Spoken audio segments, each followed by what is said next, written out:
प्रधानमन्त्री कस्तो हुनुपर्छ जस्तो जनताले चाहेका छन्।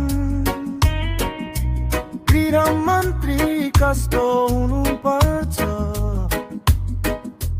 जस्तो देशलाई चाहिएको छ।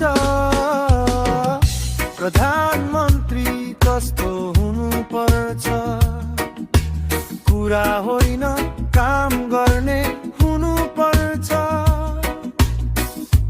कुर्सीमा बसेर होइन देशको पीडा बुझ्ने हुनुपर्छ। जस्तो हुनुपर्ने त्यस्तै छन् जनताको कुरा सुन्ने त्यस्तै छन्।